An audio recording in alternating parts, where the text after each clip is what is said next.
Bonjour et bienvenue sur MPC Lycée. Dans cette vidéo, je vais vous parler du tableau de signes et de son utilisation pour résoudre les inéquations produits et quotients. Commençons par définir ce qu'est un tableau de signes. Il s'agit d'un tableau qui résume le signe d'une ou plusieurs expressions littérales sur un intervalle de l'ensemble des réels.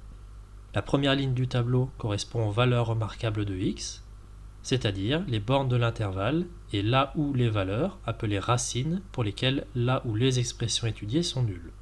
On a ensuite une ligne pour chaque expression littérale étudiée.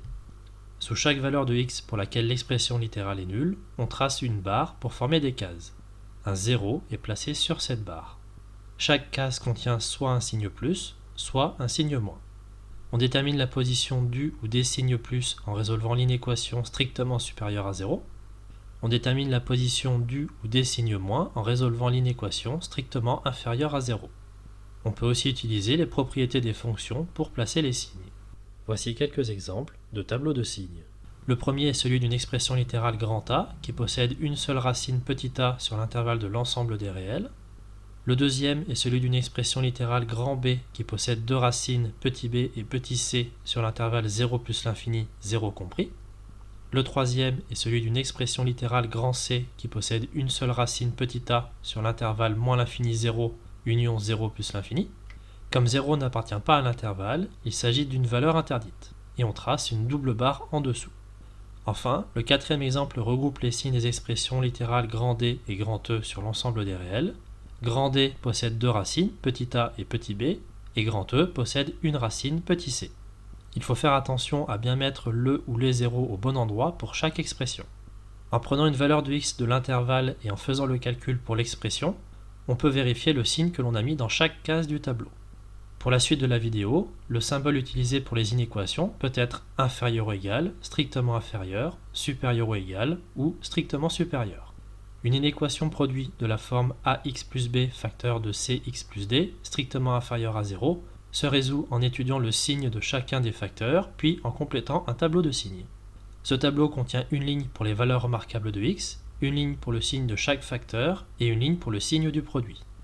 On commence par déterminer les racines de chaque facteur pour avoir les valeurs remarquables de x à mettre dans le tableau. On remplit ensuite le tableau ligne par ligne en plaçant correctement les zéros et les signes. La dernière ligne du tableau se complète en plaçant un 0 sur chaque barre et un signe en respectant la règle des signes suivantes. Le produit de deux nombres de même signe est positif et celui de deux nombres de signes contraires est négatif.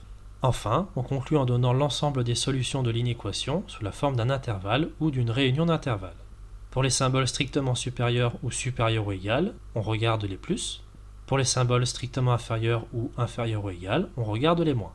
Une inéquation quotient de la forme ax plus b sur cx plus d strictement inférieur à 0 se résout en étudiant le signe du numérateur et celui du dénominateur, puis en complétant un tableau de signes.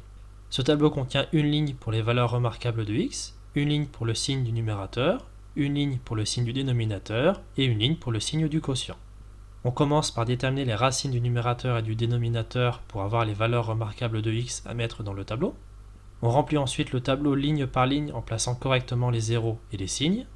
La dernière ligne du tableau se complète en plaçant une double barre sous la racine du dénominateur, un 0 sur les autres barres et un signe en respectant la règle des signes suivantes. Le quotient de deux nombres de même signe est positif et celui de deux nombres de signes contraires est négatif.